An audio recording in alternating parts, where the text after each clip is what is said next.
Hello students, how are you?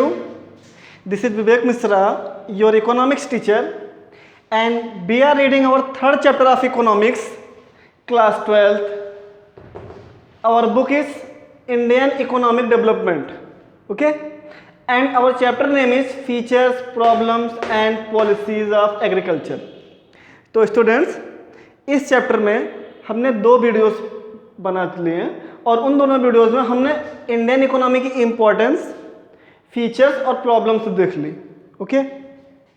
अब आज की वीडियो में हम देखेंगे कि इन प्रॉब्लम्स को, जो इंडियन इकोनॉमी के एग्रीकल्चर सेक्टर में प्रॉब्लम्स थी, उन प्रॉब्लम्स को फेस करने के लिए, उन प्रॉब्लम्स को फिनिश करने के लिए इंडियन इकोनॉमी ने किस तरीके की पॉलिसी चलाई, मतलब how to improve in agriculture sector by Indian economy. Like policies क्या थी? एग्रीगेरियन रिफॉर्म मतलब क्या होता है? To reform in agriculture sector.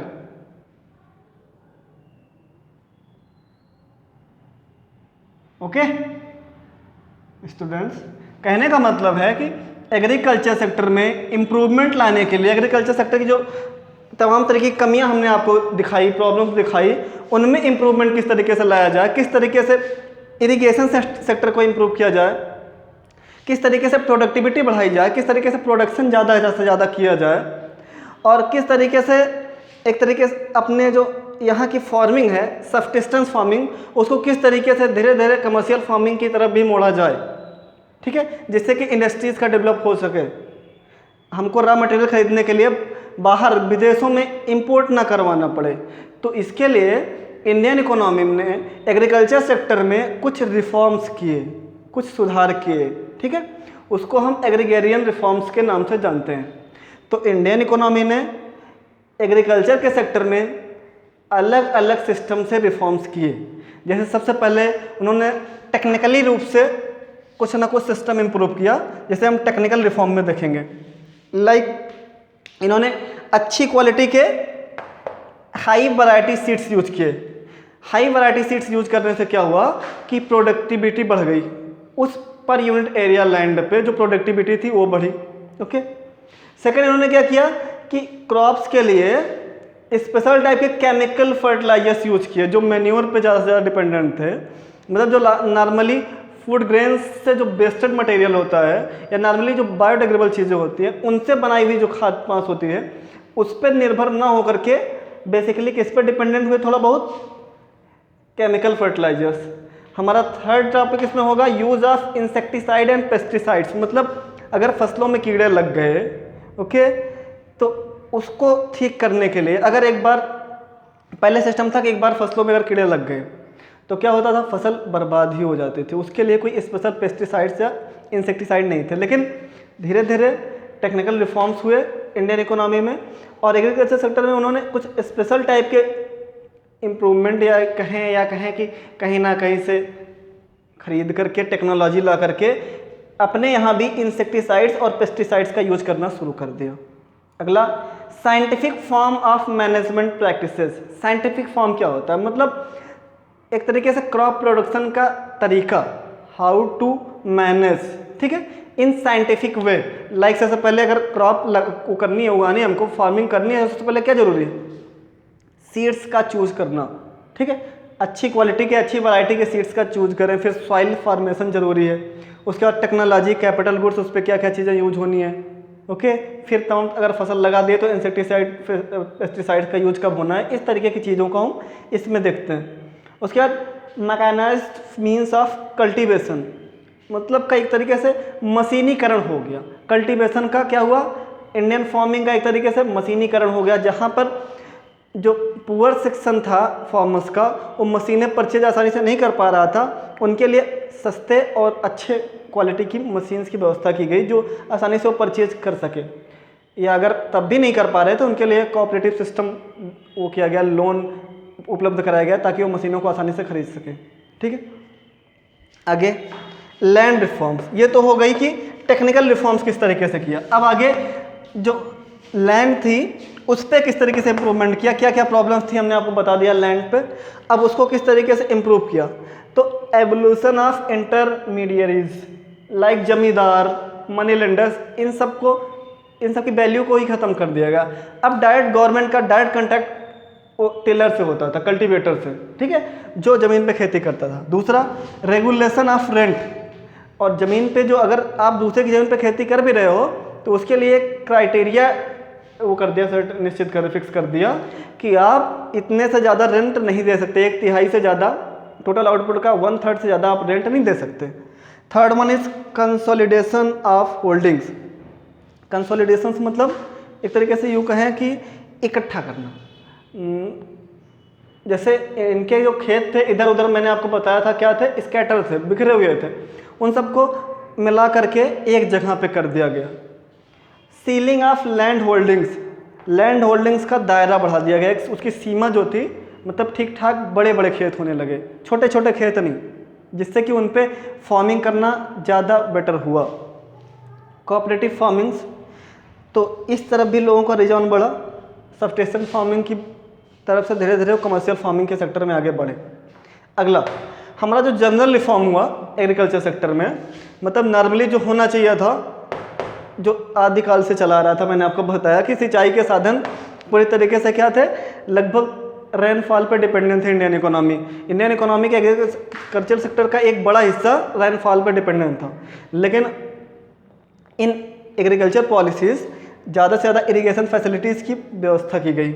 आगे क्रेडिट, ऐसे गरीब किसान जो कि फसल उगाने के लिए आसानी से फसल हाई वैरायटी के सीड्स नहीं खरीद पा रहे थे, उनके लिए क्रेडिट की व्यवस्था की गई, ठीक है। आगे regulated market and cooperative marketing societies, मतलब अगर फार्मर्स आसानी से लोगों से डील नहीं कर पा रहे हैं, कम्युनिकेट नहीं कर पा रहे हैं, उनको एक तरीके से एक प्राइस लेवल नहीं डिसाइड हो पा रही है, तो उसके लिए भी गवर्नमेंट के थ्रू कुछ व्यवस्था की गई। आगे price supportive policy, it means कि गवर्नमेंट ने जो प्राइस सेटअप कर दी, गवर्नमेंट ने मिनिमम प्राइस सेट की कि आप इससे नीचे अगर आपका सामान बिक रहा है मार्केट में तो आप गवर्नमेंट को सामान बेच सकते हैं, गवर्नमेंट उस सामान को परचेज कर लेगी, ओके। तो इस तरीके के सुधार हुए जिनको हम एक एक करके, सबसे पहले टेक्निकल रिफॉर्म देखेंगे, इनके 5 पॉइंट देखेंगे, फिर हम लैंड रिफॉर्म देखेंगे, इनके 5 पॉइंट देखेंगे, फिर हम जनरल रिफॉर्म देखेंगे और इनके 4 पॉइंट देखेंगे, ओके स्टूडेंट्स। तो आप इसका स्क्रीनशॉट लीजिए और इसको आप एक चार्ट में मेंटेन करके अपने रूम में ज़रूर लगाएं, ओके, टेक इट।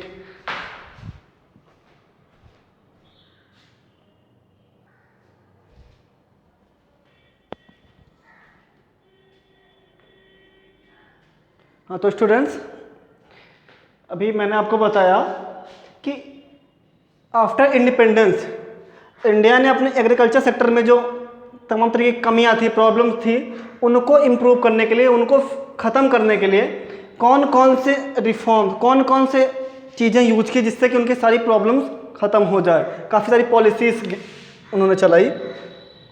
उसमें सबसे पहले हमारा है, सबसे पहला रिफॉर्म था वहाँ पे टेक्निकल रिफॉर्म, याद है ना, अभी जो मैंने एक डाटा क्रिएट किया था उसमें सबसे पहला रिफॉर्म कौन सा था, टेक्निकल रिफॉर्म। तो इसके बेसिस पे हम देखेंगे कि कौन कौन से रिफॉर्म्स टेक्निकल रिफॉर्म्स में आते हैं। सबसे पहला हमारा आता है use of HYB seeds, use of chemical fertilizers, use of insecticides and pesticides, scientific forms, management practices, mechanized means of cultivation. तो यहाँ पे सबसे पहला हमारा क्या है, यूज़ ऑफ HYB सीड्स। तो मैंने अभी आपको बताया कि इन पॉलिसीज से पहले, ठीक है, या यूँ कहें कि इन प्लानिंग कमीशन से पहले इंडिया का जो एग्रीकल्चर सेक्टर था उसमें जो फार्मर्स थे वो काफ़ी ज़्यादा गरीब थे। मैंने आपको दिखा दिया कि इस वर्ग में ज़्यादा से ज़्यादा पॉवर्टी व्याप्त थी, बनी हुई थी, ठीक है। तो वो वही नॉर्मल जो सीड्स थे जो वो प्रोड्यूस करके अपने पास रखते थे क्रॉप्स के रूप में, फिर उन्हीं में से कुछ हिस्सा बचा करके अगले साल फिर से उसी का यूज करते थे एज ए सीड्स। लेकिन आफ्टर पॉलिसी इंडियन इकोनॉमी ने सोचा, इंडियन इकोनॉमी के एग्रीकल्चर डिपार्टमेंट ने सोचा कि अगर हम बढ़िया से बढ़िया वैरायटी के सीड्स का यूज़ करेंगे तो क्या बढ़ेगा, हमारी प्रोडक्टिविटी बढ़ेगी, हमारा आउटपुट बढ़ेगा। क्योंकि इतनी बड़ी जनसंख्या को लगभग साल भर उनकी डिमांड को सप्लाई कर पाना बहुत मुश्किल काम है, इसके लिए पर्याप्त रिसोर्सेज चाहिए।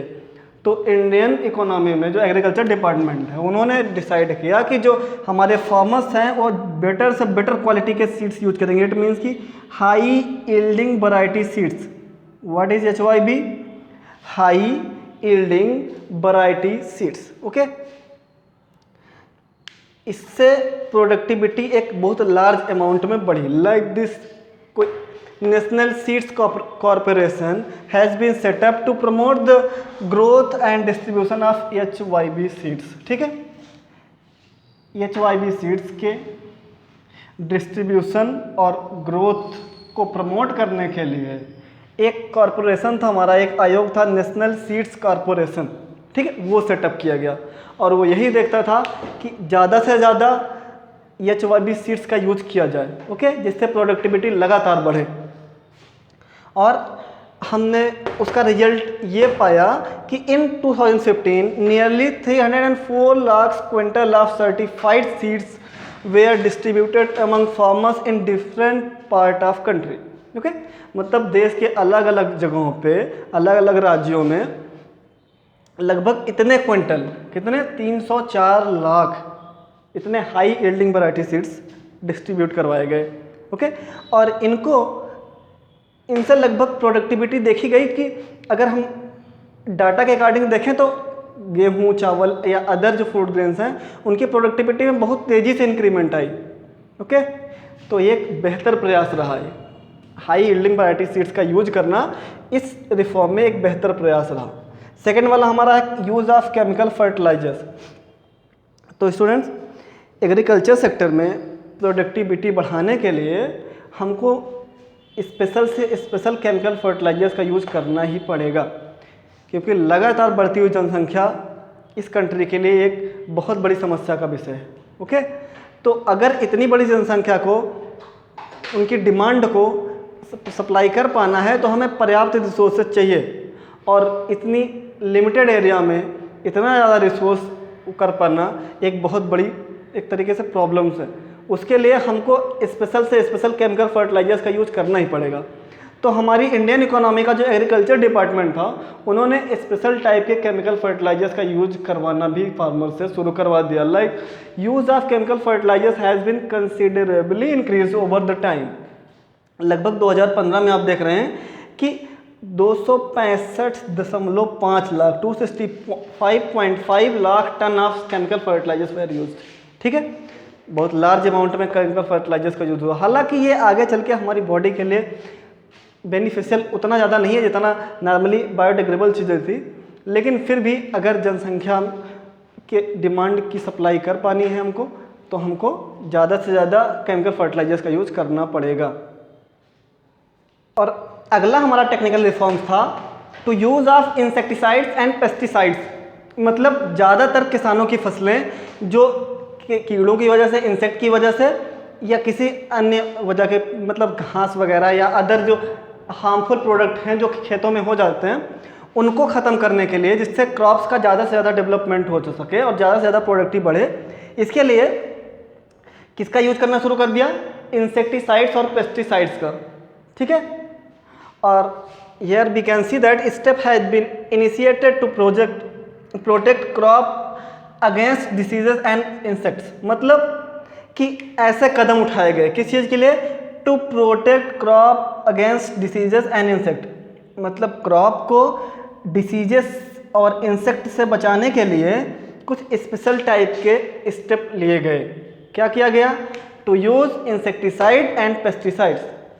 और इंडिया में 14 सेंटर प्लांट प्रोटेक्शन सेंटर क्या किए गए? सेटअप किए गए, जो कि केवल से केवल इंसेक्टिसाइड और पेस्टिसाइड्स के लिए बनाए गए हैं। ओके, ये हमारा 3 पॉइंट हो गया टेक्निकल रिफॉर्म के सेंस में। ये हमारा 2 पॉइंट है scientific form of management practices and machinist means of cultivation. तो इसका आप स्क्रीनशॉट लीजिए, उसके बाद हम उन दोनों को डिस्कस करते हैं।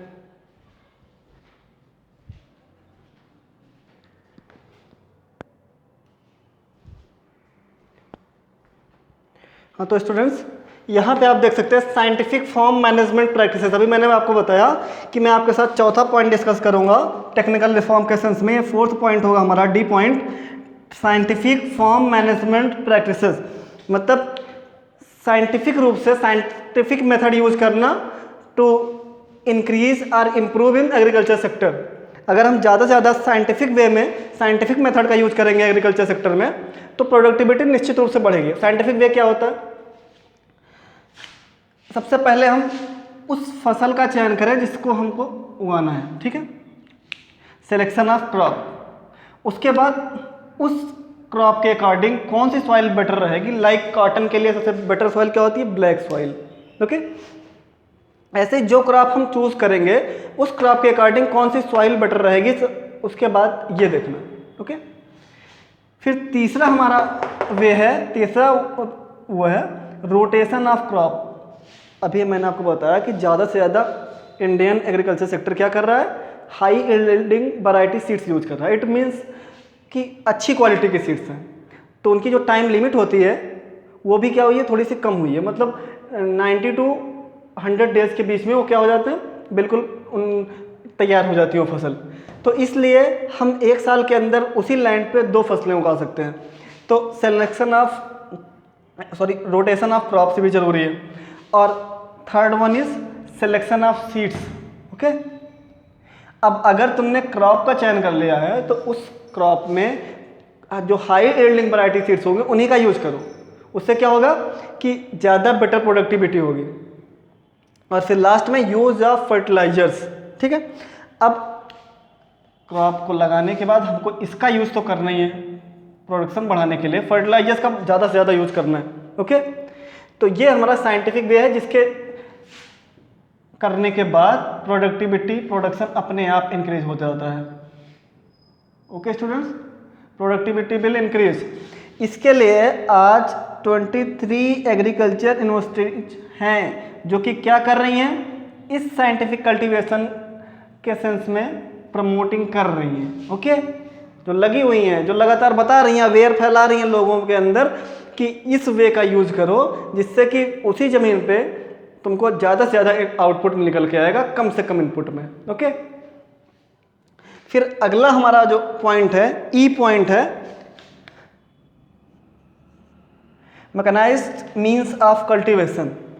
तो हमने अभी तक अपनी इकोनॉमिक प्रॉब्लम में, अपनी एग्रीकल्चर सेक्टर में जो सबसे बड़ी प्रॉब्लम देखी वो ये थी कि ज़्यादा से ज़्यादा जो वर्कर्स थे, जो फार्मर्स थे, वो पुअर सेक्शन से बिलोंग करते थे, पुअर सोसाइटी से बिलोंग करते थे। तो उनके लिए मशीनों को परचेज करना बहुत मुश्किल भरा काम था। ओके, तो मशीनों को परचेज करवाने के लिए इंडियन गवर्नमेंट ने कुछ ऐसे डिपार्टमेंट सेटअप किए जो कि उन पुअर सोसाइटी के किसानों को एक लो रेट पे लोन दिलवाती थी। लाइक कुछ एग्रो इंडस्ट्रीज कॉरपोरेशन क्या होता है? ऐसी इंडस्ट्रीज जो कि एग्रीकल्चर सेक्टर से लगी हुई है। ठीक है, has been set up for credit to small farmers to buy agriculture machines. ठीक है, जो छोटे छोटे पुअर सेक्शन सोसाइटी के किसान हैं उनके लिए जो मशीनों को खरीद पाना, जो एग्रीकल्चर टूल्स हैं, एग्रीकल्चर सेक्टर में जो मशीनों का यूज होता है उनको खरीद पाना अगर मुश्किल हो रहा है तो उनके लिए वो क्रेडिट देंगी, वो पैसा देंगी जिसके थ्रू वो मशीनों को या सामान को खरीद पाएंगे। ठीक है, ये इंडस्ट्रीज किस टाइप की होती है? जैसे हमारा आरआरबी हो गया, नाबार्ड वगैरह हो गया, जो लोन पे करती है आसानी से, कम रेट पे और सरल वे में। ठीक है, सिंपल वे में कम रेट पे हमको आसानी से लोन उपलब्ध हो जाता है। तो ये सब हमारे क्या थे? टेक्निकल रिफॉर्म्स थे जिनके सेंस में एग्रीकल्चर सेक्टर ने इम्प्रूवमेंट दिखाई। अब आगे हमारा लैंड रिफॉर्म है। ओके, तो इसका आप स्क्रीनशॉट लीजिए, उसके बाद हम लैंड रिफॉर्म की चर्चा करते हैं।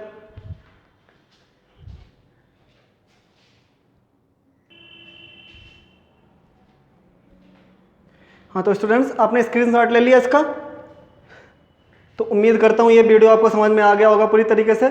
इसमें हमने टेक्निकल रिफॉर्म्स के बारे में जितनी 5 चीज़ें पढ़ी, ठीक है, उसको आप आसानी से रिवाइज कर लीजिएगा। एकदम सिंपल वे में मैंने समझाने की कोशिश की है। फिर भी अगर आपको कोई समस्या है, किसी भी टॉपिक से रिलेटेड कोई भी प्रॉब्लम है, तो आप मुझे कमेंट बॉक्स में जाके कमेंट कर सकते हो कि ये टॉपिक समझ में नहीं आया। ओके स्टूडेंट्स, तो इसको आप आसानी से पढ़ लीजिएगा। फिर हम आपको अगले वीडियो में लैंड रिफॉर्म्स के बारे में और जनरल रिफॉर्म्स के बारे में समझाएंगे। मिलते हैं अपने अगले वीडियो में एक नए टॉपिक के साथ। तब तक के लिए बाय बाय।